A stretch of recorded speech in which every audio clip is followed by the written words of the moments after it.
Capítulo 54. Eu observei Caden sair batendo os pés em direção ao moinho para ver como estavam os animais. Eu quase podia ver o vapor erguendo-se dos ombros dele. É mentira. Eu não tinha parentes. Minha mãe era filha única. As pessoas que me receberam eram mendigos. Eu vi a fúria estampada no rosto dele, mas também me lembrei do pesar genuíno nos olhos do vice-regente.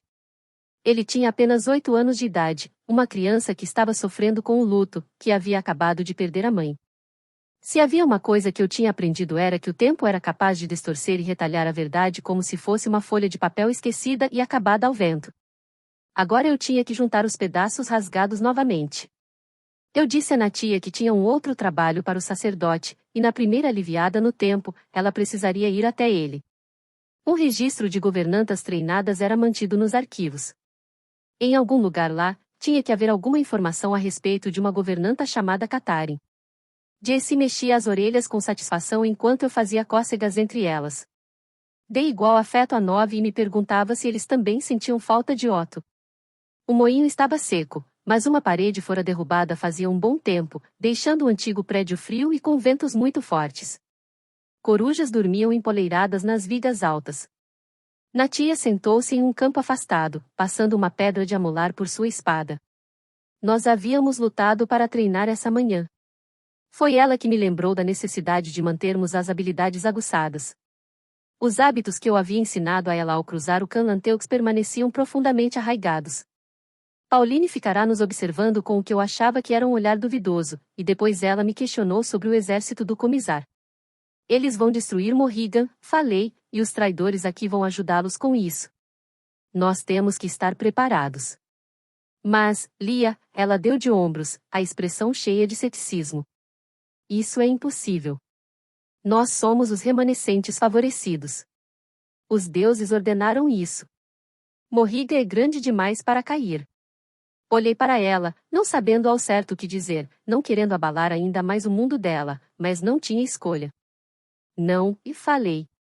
Nós não somos grandes demais. Nenhum reino é grande demais para cair. Mas os textos sagrados dizem. Existem outras verdades, Pauline. Verdades que você precisa saber. E contei a ela sobre Galadriel, Venda e a menina Morrigan, que foi roubada de sua família e vendida a Uldred, o abutre, por um saco de grãos. Contei a ela sobre as histórias das quais nunca antes tivemos conhecimento e sobre os ladrões e os abutres que foram fundamentos do nosso reino, e não um remanescente escolhido. Os guardiões sagrados não eram nem um pouco sagrados. Dizer isso em voz alta a ela parecia cruel, como se eu tivesse roubado um querido pedaço de cristal da mão dela e o tivesse esmagado sob os meus pés, mas isso precisava ser dito. Pauline levantou-se, pasma, dando a volta na cabana, tentando absorver essas novidades.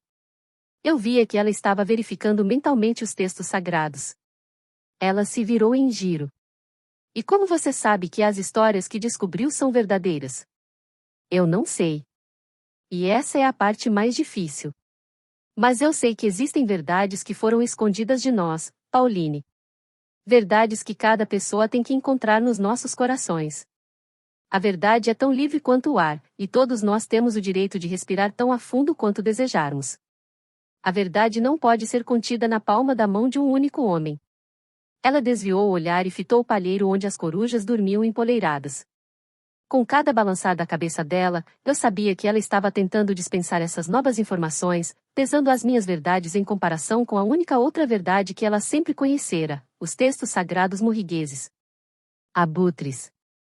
Se isso fosse verdade, essa história nos privava da nossa posição privilegiada entre os reinos.